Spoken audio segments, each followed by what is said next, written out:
Hi, I'm Katie Couric, and welcome to Eye to Eye. Civil war in Sudan has left millions of innocent victims dependent on foreign food aid for their very survival.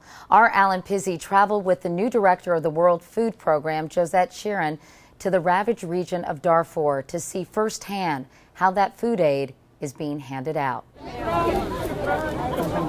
Have you ever in any of your many incarnations had a reception like you just got over there?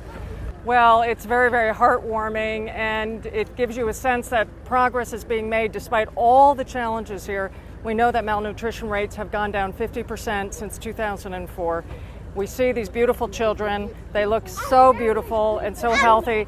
And just like children all over the world, they have hope for the future. They want to return home. They want to have a chance in life. They want an education. And so it inspires me, and it should inspire everyone who's making a contribution to Darfur to continue. Even though you hear about the challenges with security, which are very real, and we're losing some of our gains. I heard that in the meeting. What are you losing? What's falling behind? Well, because we've had a series of carjackings. Since June of last year, the World Food Program has had 45 incidents, security incidents. We're still in the deep field, but we have to obviously be very concerned about the safety of our people. And for many organizations, they've had to shut down operations in the deeper field where sometimes you have isolated groups of people that need help. So we've been able to achieve the world community working together here, 70% clean water for people, but we've heard of some areas now that aren't being able to get access to water because people have had to leave those areas. So, our main message is humanitarian workers, we need to operate. It doesn't matter who's right or wrong. We need to operate to help those people who are vulnerable in these situations. And you look at the faces of these children, they have not contributed to this in any way. And we have to make sure we can reach them with food and water and hopefully education so that when hopefully peace comes, they can return to their villages and then begin a productive life. They can't lose these years here. So I feel very hopeful meeting them, though, because I can sense the sense of hope that these children have. You spoke to your staff yesterday. You said you'd coined a motto for WFP. Tell me what that motto was again. Well, when before I came to the World Food Program, I had talked to people in villages around the world, and my motto for WFP then was, nothing gets between the World Food Program and a hungry child. And you see our people all over the world. Sometimes they're the only ones there in very risky situations. But we have attracted a great group of people from all over the world who are just committed to make sure children get a meal. It doesn't matter what it takes, planes, helicopters, elephants, herds of camel.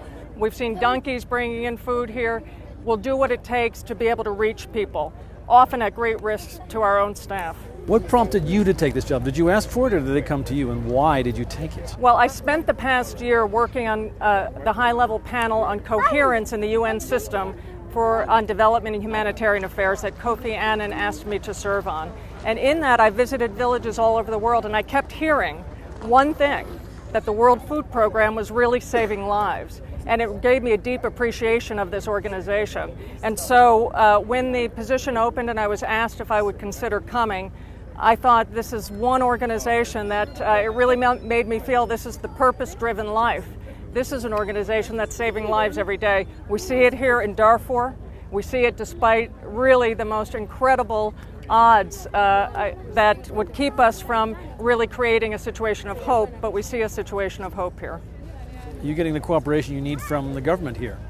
Well, we get a lot of cooperation from the government on many levels. What is really needed is the security situation to improve. We need all parties to respect humanitarian workers and their need to be able to reach people safely. There are many parties here, many that have power in different levels and forms, and we need the respect of all of them. It's about these children, and that's what the humanitarian workers are here to do. The main theme of the World Food Program is no matter what's going on, if there's a tsunami, if there's an earthquake, if there's a war, if peace isn't going to come, even in our lifetime, we have to be there. So we will be there no matter what happens, but we will also push strongly for the security of our people. We have to.